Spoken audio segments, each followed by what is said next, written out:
Very good evening to all of you. हम लोग अब तक जो है प्रोनाउन की चर्चा समाप्त करने की स्थिति में हैं। नाउन की चर्चा हो गई थी, पार्ट्स ऑफ स्पीच जो बताया गया था कि 8 वेराइटीज हैं पार्ट्स ऑफ स्पीच के या वर्ड्स के, उसमें से नाउन की चर्चा हुई जिसमें आप लोगों ने नाउन के काइंड्स की बात की। फिर आप लोगों को बताया गया नाउन एंड नंबर की बात हुई, नाउन एंड केस की बात हुई। फिर उसके बाद हम लोग आर्टिकल की चर्चा किए। फिर प्रोनाउन में चर्चा शुरू हुई, प्रोनाउन और केस की भी चर्चा हुई और काइंड्स ऑफ प्रोनाउन की चर्चा हुई। तो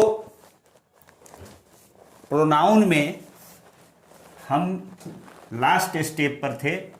कल 7वें प्रोनाउन की चर्चा हो चुकी थी। आज प्रोनाउन के 8वें संतान की बात होनी है और अंतिम संतान की बात होनी है। तो वो है 8वां प्रोनाउन की 8वीं वेराइटी है, that is reciprocal pronoun. Reciprocal, ये रेसिप्रोकल शब्द का मतलब होता है परस्पर, पारस्परिक। मतलब एक दूसरे के साथ या एक दूसरे के लिए। रेसिप्रोकल का यही शब्द होता है, यही अर्थ होता है। तो फिर मैं एक बार फिर कह रहा हूं कि नोमेनक्लेचर ऑफ टाइटिल और सब टाइटिल, टॉपिक और सब टॉपिक पर आपको विशेष ध्यान देने की आवश्यकता है, क्योंकि उसी से आपका कंसेप्ट जो है वो क्लियर होगा। तो रेसिप्रोकल शब्द प्रोनाउन के बारे में बार बार बताया जा रहा है कि प्रोनाउन ऐसा शब्द है जो नाउन को रिप्लेस करने के लिए आएगा, नाउन को हटाकर उसकी जगह बैठने के लिए आएगा। और ये रेसिप्रोकल है। रेसिप्रोकल का मतलब हुआ कि वो आपस में संबंध, एक दूसरे के साथ संबंध की भी बात करेगा। वो नाउन को रिप्लेस करेगा ही करेगा, क्योंकि प्रोनाउन है। नाउन को रिप्लेस कर रहा है, इसलिए ये प्रोनाउन हम यहाँ लिख रहे हैं।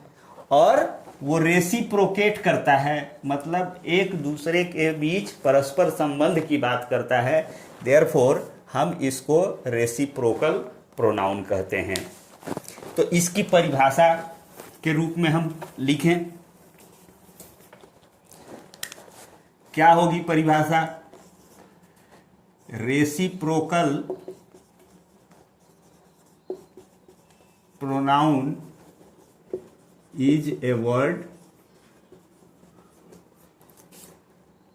which is used in place of a noun and also establishes या expresses म्यूचुअल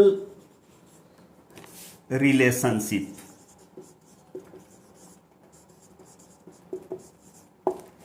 म्यूचुअल रिलेशनशिप की बात करता है ये। मतलब इसमें दो बातें महत्वपूर्ण है कि ये प्रोनाउन है तो इसका प्रयोग किया जाता है, used in place of a noun इसका प्रयोग किया जाएगा, ये तो तय बात है। और दूसरा, ये काम रेसिप्रोकल क्यों है? क्योंकि ये एक्सप्रेस करता है या एस्टेब्लिश करता है म्यूचुअल रिलेशनशिप को।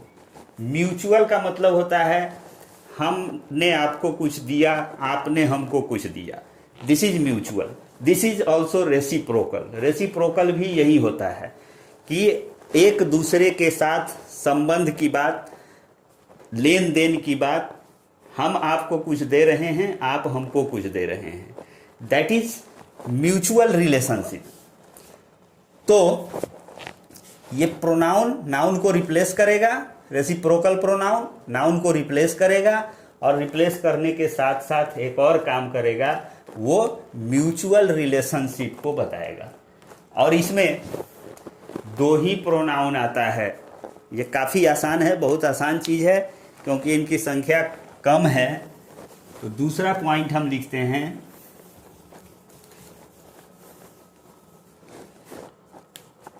दूसरी बात,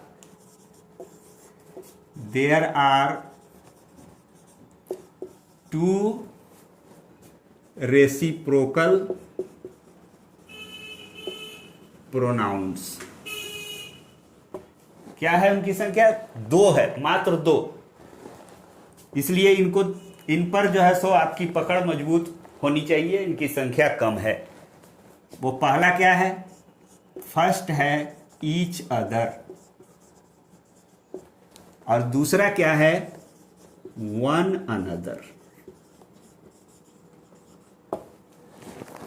ये दोनों each other and one another. अब इनका हम प्रयोग देखेंगे।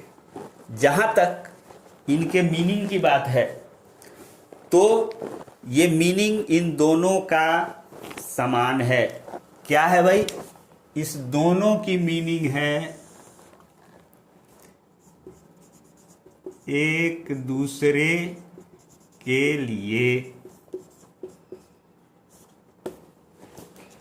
एक दूसरे के लिए मतलब आपस में।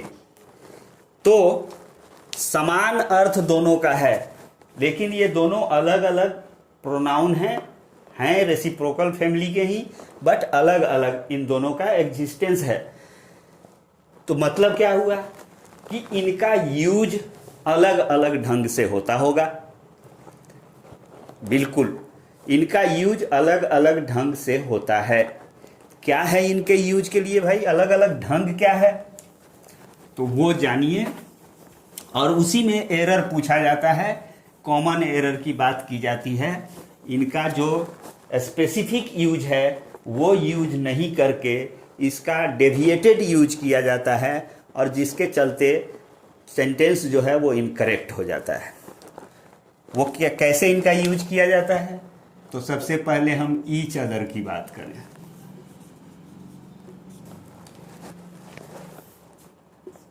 This pronoun is used to suggest mutual relationship between two। ये ध्यान रखना है, ईच अदर, ईच अदर का मतलब भी होता है प्रत्येक के लिए, एक दूसरे के लिए, और वन अनदर का भी मतलब होता है एक दूसरे के लिए। बट डिफरेंस क्या है? ईच अदर का प्रयोग हम एक दूसरे की बात करेंगे कब? जब दो के बीच म्यूचुअल रिलेशनशिप की बात हो। उसके लिए, म्यूचुअल रिलेशनशिप के लिए दो का होना जरूरी है। जैसे एक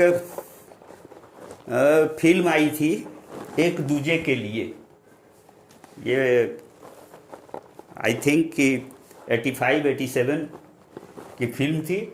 उसमें एक गाना है, बहुत लोकप्रिय गाना है, वो आज भी बहुत चाव से लोग सुनते हैं उस गाने को। उसमें जो हीरो है वो हीरो साउथ इंडियन है और उसको हिंदी नहीं आती है, और हीरोइन उसको हिंदी सिखा रही है। तो वो गाना गाती है, हम बने तुम बने एक दूजे के लिए, और उसको वो अंग्रेजी में ट्रांसलेट करता है hero, we are made for each other. तो वहाँ पर हीरो हीरोइन के लिए कह रहा है कि हम तुम्हारे लिए हैं, हीरोइन हीरो को कह रही है कि हम तुम्हारे लिए हैं। तो उसका जब ट्रांसलेशन करता है हीरो अंग्रेजी में, तो वो कहता है कि we are made for each other, ये इसका हिंदी ट्रांसलेशन क्या है? हम बने, तुम बने एक दूजे के लिए, एक दूजे के लिए। ये हिंदी में गाना गाती है हीरोइन, हम बने तुम बने एक दूजे के लिए, और अंग्रेजी में वो ट्रांसलेट करता है हीरो, उसको हिंदी नहीं आती है, देयरफॉर वो अंग्रेजी में ट्रांसलेट करता है, उसका कहता है we are made for each other. तो ये चूंकि दो की बात हो रही है, देयरफॉर यहां पर ईच अदर का प्रयोग रेसिप्रोकल प्रोनाउन के रूप में किया गया है। अब वन अनदर की बात कैसे करेंगे, हम कहां करेंगे?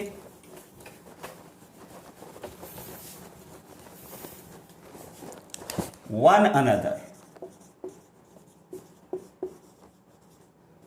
is used to suggest mutual relationship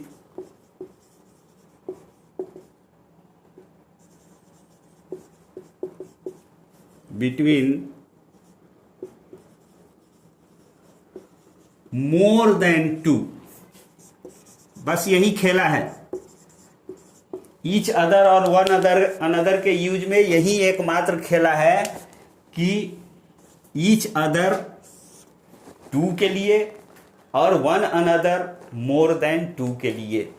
जैसे we must live for one another in the society, ये बात हम कर रहे हैं। तो हम क्या कह रहे हैं कि हमें समाज में एक दूसरे के लिए जीना चाहिए। We must have the feeling of cooperation for one another, मतलब हमें हर किसी के लिए क्या होना चाहिए? एक फीलिंग होनी चाहिए सहयोग की, feeling of help for one another. तो जब दो से ज्यादा की संख्या के बीच हमको परस्पर संबंध की बात बतानी हो तो हम वन अनदर का प्रयोग करते हैं, और जब वो दो की संख्या होती है तो ईच अदर का प्रयोग करते हैं। फिर यहां याद रखने के लिए मैं एक टिप्स आपको दे रहा हूं कि ईच अदर में क्या था? ईच अदर, इसमें लेटर्स की संख्या जो है इसके तुलना में कम है, तो कम है तो दो के लिए उसका प्रयोग करना है। और वन अनदर वाले में ये 1 2 3 4 5 6 7 8 9 है, इसका है 1 2 3 4 5 6 7 8 9 10 है। तो वन अनदर जिसमें ज्यादा लेटर है वो ज्यादा के लिए, और ईच अदर जिसमें कम है वो दो के लिए। I think this is clear to all of you. तो ये बात हुई प्रोनाउन की। प्रोनाउन की चर्चा यहां पर समाप्त हो रही है। नाउ हम चर्चा को आगे बढ़ाएंगे और एडजेक्टिव पर हम आ रहे हैं, मतलब जो तीसरा पार्ट्स ऑफ स्पीच है, तीसरी वैरायटी जो शब्दों की है, वर्ड्स की तीसरी वैरायटी है, उसकी हम चर्चा करने जा रहे हैं।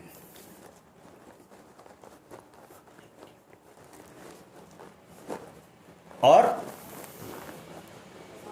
ये चर्चा जो होगी वो नेक्स्ट वीडियो में हम आपको सामने लाएंगे।